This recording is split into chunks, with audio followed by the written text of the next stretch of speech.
Hello everyone and welcome to a new video on the channel. I'm your host Adam, and this is ranking all the champions in the Pokemon games from my least favourite to favourite.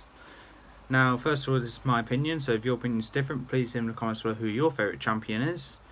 And I'm ranking these champions just on the games, for the simple reason I know one of them never shown up in the anime, and one may not, but the others, I just think it's unfair to rank them from an anime perspective, as Blue won't be on there and Leon won't be on there because he hasn't appeared yet. So there are 11 champions to choose from. I will say though, if I do talk about them from the anime, it's not added on to them as a character, them as a ranking. It's just my opinion on them in the games, the battle against them, and their Pokemon. So yeah, and obviously what they do outside the league. So let's get right into this, with 11th place being Diantha. She's by far the weakest champion in the Pokemon world. No surprises why. She has a rather good team, I guess, with the two fossil Pokemon of Kalos, Mega Gardevoir, Halucha, Gudra, and one other Pokemon. I can't remember what it is though. Oops. Oh, I think it's probably Absol, but I don't think it is now. I'm not sure. But whatever it is, it doesn't matter. My least favourite champion, I don't care about her. Anything good to say? Not really. Appearances in the anime, she made a few appearances, none worth noticing, apart from a rather good battle with her Mega Gardevoir versus Ash Greninja. But it wasn't anything to write home about. So yeah. 10th place is Wallace. This is the only champion I did not go against in the games, but from what I saw on Let's Plays of Emerald, his team is fully water type, so two common weaknesses being grass and electric, and he's been constantly overshadowed by the previous champion of Hoenn being Steven, which I'm not surprised about. Steven's a great champion. When I eventually go against Wallace, if I find him very easy, he will be there. If I find him challenging, he may go up higher, but as of now, he's sticking in 10th place. 9th place is Alder, the champion of the Unova region during the Black and White arc and the Black and White anime.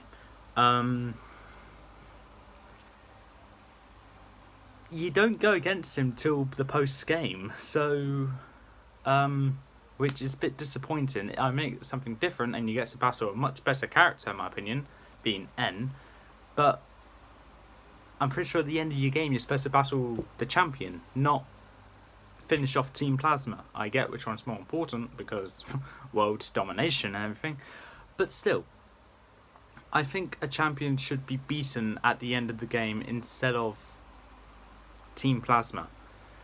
So yeah, you had to go against him in the rematch of the Elite Four, so you had to battle the Elite Four twice just to go against Alder once, and a bit disappointing his team is, in my opinion.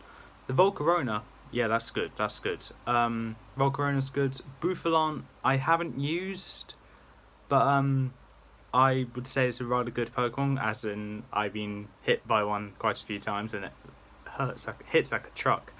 Excelgor, kind of a weak Pokemon in my opinion. I don't remember what other Pokemon he has. I just know Excelgor, Bouffalon and Volcarona. But I'm sure his other Pokemon are around Excelgor's and Bouffalon's level, because I know Volcarona is his strongest. But if your strongest is Volcarona, that's 4 times weak to Rock type, just have, I don't know, Rock Slide and you won. Simple as. 8th place is Iris. Now this one is slightly better than Alder because I'm judging it on a game's perspective, because she's hated in the anime. But Iris as a champion, Haxorus, Druddigon and Hydreigon, all dragon types, which is the theme which is going for here is that she's a dragon type specialist. So 3 dragon types, the 3 Unova dragon types actually, if you ignore the legendaries. So that's good. Plus some coverage being Lapras, Archeops, and Aggron. All of which give coverage to either dragon types, being Aggron, and ice types being Aggron as well, along with Archeops.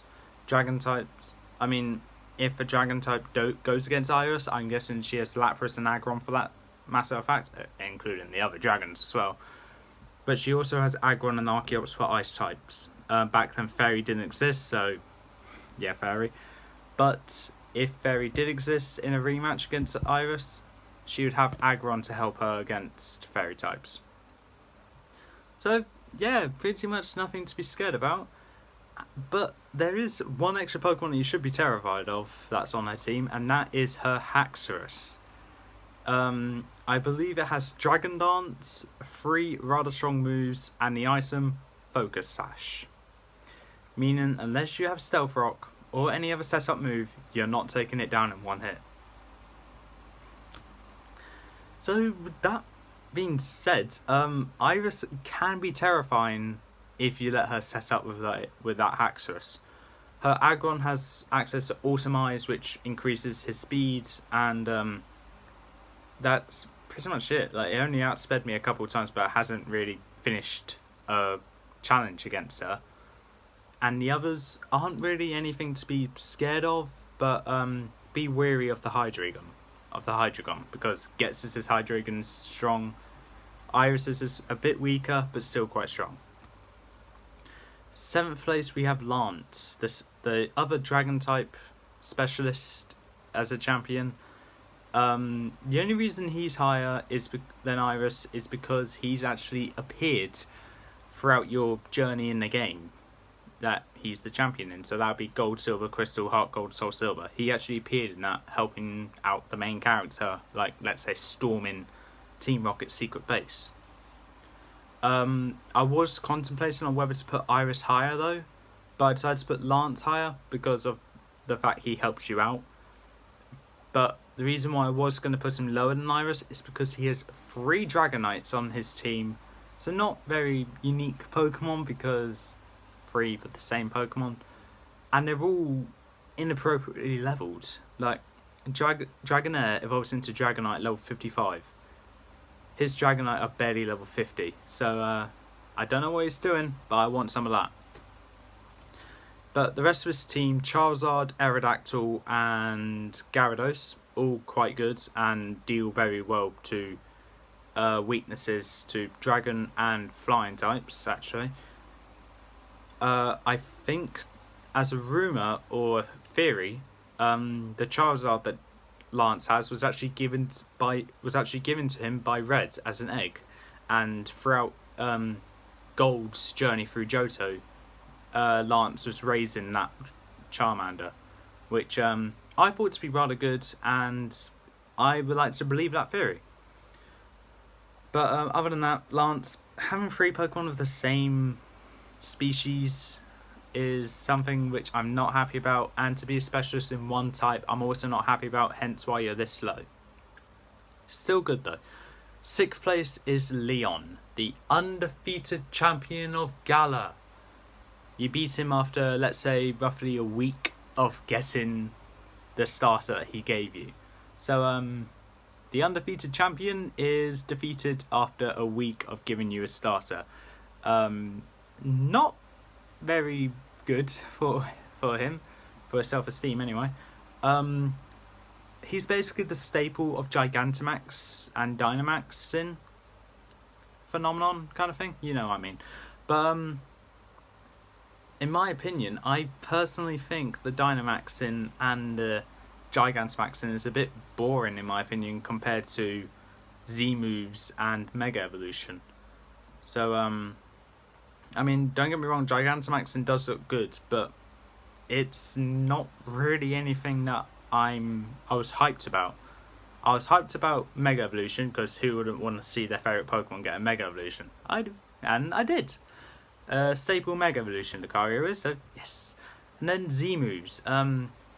especially personalized Z moves, like for one Pokemon. Primarina, Decidueye, Incineroar, all great Z moves. Then you got Dynamaxing. It's just your Pokemon but bigger. No, I don't want that. And to find out you need special kinds of those Pokemon. Sorry. Find out you need special kinds of Pokemon just to get the Gigantamax form is something that I'm not willing to invest my time into, as like you need to beat that Pokemon in a max raid battle to get that Pokemon, I believe. This is what a colleague from one of my workplaces told me. But because I don't have Nintendo eShop and I'm not paying to get that subscription because I'm happy with Festival Plaza on Ultra Sun, Ultra Moon, it's really hard to do it by yourself with free CPUs, which are utterly useless. So I don't find the Dynamaxing thing very interesting, and I just did my best just to ignore it because it's not going to help me. Gigantamax Charizard though is good looking, and I was able to catch it. Anyway, back to the topic though. Where was I? Oh yes, Leon. His team is interesting with Aegislash, Dragapult and Charizard, along with 3 other Pokemon which I can't remember right now. I think he has Braviary, but I think that's a different champion. Most likely not though. Relatively a rather good team he has. It's just the thing he's known for is Dynamaxing, and as I said, I'm not really a big fan of it, so you got a bit of a low score, but at least you got just around halfway, so it's not all bad for Leon. 5th place is How. How is the second champion rival you go against. Champion rival being the rival you go against right before you complete the game in the room of the champion's lair or chamber, whatever. I put How here because I actually enjoy every battle I had against him, and the most recent battle I had against him, this was in Ultra Sun, I almost lost, and it's one thing losing to your rival, especially late in game where it should be okay because he is a rather good team, but when you have a team that you breeded perfectly IV'd and EV'd from your other game, traded it over and went through that entire game with those 6 Pokemon to come down to your last Pokemon on, let's say, in the red HP, that is humiliating. And I would have never forgiven myself if I lost to How that time. Luckily I didn't, because Intimidate on Incineroar actually helped me. But, that was a close battle, and I enjoyed that battle quite a lot though. Even though it would be humiliating if I lost, I was happy that I had that great battle. So yeah, How's here because I had quite a few great battles with him, and I think he's a worthy opponent to be a rival or a champion. But 4th place, we have to go to the original rival champion, and that's Blue. Blue, as I said, the original rival champion, the one that's always been one step ahead of you for every step of your journey. And his team is built around your starter to counter it. Basically, his starter is the counter to your starter. Then you have a Pokemon which complements your starter and is strong, super effective against your rival starter. He does the same thing. That is the same type as your starter, I believe, and he will also have the 3rd of the elemental types, which will mean he'll have 2 of the following Pokemon. I'm just going to restart.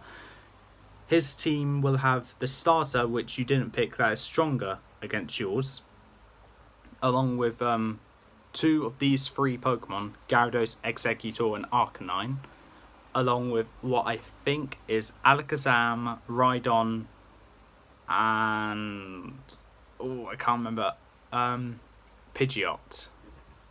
I think that's his team, and if it is, then relatively good. It's alright. Personally, I think it's easier to battle blue when he has a Arcanine and an Exeggutor. For the simple reason, Gyarados can mess you up completely. And I think it's hardest when you have an Arcanine and a Gyarados, really. Because I think both have Intimidate, and it's bad enough to have one with Intimidate, but to have two, you're asking to struggle, basically. Third place is Kukui, Professor Kukui, and yes, a regional professor is a champion, and that's who you battle in Sun and Moon. His team consists of a Lycanroc, a Snorlax, the starter which is strong against yours, Magnezone, Alolan Ninetales, and Braviary. Braviary. Relatively well-rounded team, actually. And I believe if you choose Primarina as your, or Popplio as your starter, he would have Decidueye, which means he has, what I think, apart from Braviary and Snorlax, have quite lots of types with no repeated typings, apart from the normal type for Braviary and Snorlax, like I said. Which I think is what everyone should look for in building their own team, which can make them harder to beat. Along with great movesets on each one, and Thunder Wave on his Magnezone, and since it's sturdy, if it outspeeds, I don't think it has the Z move, but it has a rather hard hitting Thunderbolt or Flash Cannon. Okay, but other than that, Kukui, I just found rather interesting from day one in the Alola region. Like, he's the most unique looking out of all of them, apart from Juniper, Professor Juniper, obviously, and Maganola now. But, he's more of a laid-back professor, not really worrying about the Pokédex being completed. He just says, yo, cousin, can you do this for me as a favour, kind of thing. It's not like a big responsibility for you to do the Pokédex. That was actually the only game I'd done the Pokédex on, actually. And then I lost some of those Pokemon when I was transferring them over to Ultra Sun and Ultra Moon. Second place, we have Steven. Now, he's the original Hoenn champion, and unlike Wallace, I have gone against him. And I can safely say he is a good champion. Specialises mainly in Steel-type Pokemon. But if you don't know, Steel types have 10 resistances and 1 immunity as of Gen 6. And I don't know if you know this, but that is pretty good. To have that many resistances along with an immunity to add on to that is great. It sucks that Steel type is weak to 3 rather common typings, but his team has a counter to that, and that is Metagross for fighting types. For ground types is Skarmory, and for fire types, I think, he has Cradily and Armaldo. No, he has Claydol for that. That's also for ground types as well. I think he has one of the fossils. I can't remember which one though. I think Cradily, but I'm not sure. But yeah, Steven, great champion in my opinion. That is part of the anime. I was going to say I liked his appearance in the X and Y anime because he did come back in there on a Mega Metagross out of all things, which is amazing. Apart from that, not really much else to say about him because I only gone against him a few times and I struggled those few times. Anyway, first place we have, of course, the best champion ever from my home region, being Sinnoh. And that champion, of course, is Cynthia. Where do I start with this? She gives you a Togepi egg, which you can either choose to raise and have a Togekiss from, or put in the box and never touch again. But it's entirely up to you what you do with that egg. She helps you throughout multiple parts of your journey. Rather key part is, I think, giving you HMO1 cut, so you can get into the Eterna Galactic building to beat Jupiter. God, that's a fight. That's a hard fight. And also, after you beat the 5th gym leader, you get given the secret potion, so you could go to Celestic Town to meet her grandmother, who gives you Surf. There are other times which she helps you along your journey. Probably the most famous part is actually coming along with you to the distortion world to stop Cyrus from his diabolical plan. Or not really diabolical, but crazy plan. Which is something which I'm really happy about. And for those new players to Gen 4 that don't watch these videos, like for me especially, when I first played through Sinnoh, I had no idea who I was expecting to be the champion. When I finally got there, I was like, "You're the person that gave me the egg.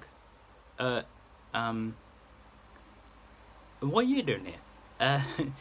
I was told from my family members which play Pokemon that the champions of these games don't normally help out unless they're from Johto. We're in Sinnoh, so what are you doing here? But it was a great piano kind of thing, sets a rather ominous tone, I guess, when you finally see that she's the champion. And then when you get into the battle, the best battle theme I've ever heard starts playing. And then you go against her 6 Pokemon. Diamond and Pearl, it will be Spiritomb, Gastrodon, Lucario, Roserade, Garchomp and Milotic.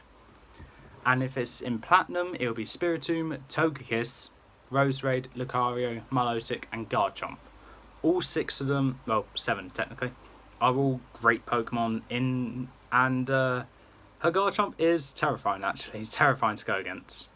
But if you thought you only battle her in Sinnoh, you're wrong. In Gen 5, she's in Undella Town, which you can battle her then, where she has an Electros and another Pokemon from Univert on her team. I can't remember what it is.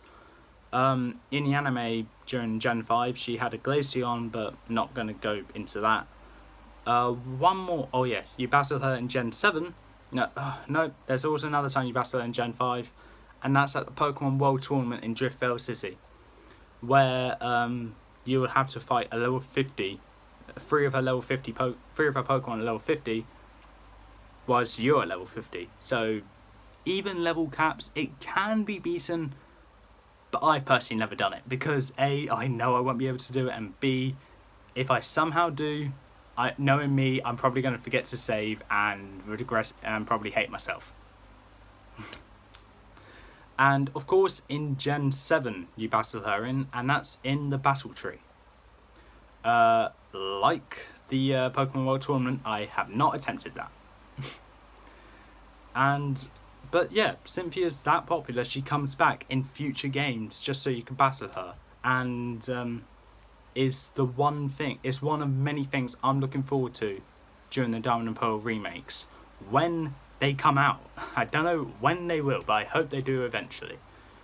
Anyway, that was all for this time. If you like what you saw or heard, leave a like, leave a comment, don't forget to subscribe, press the notification bell down in the corner below, and I'll see you next time.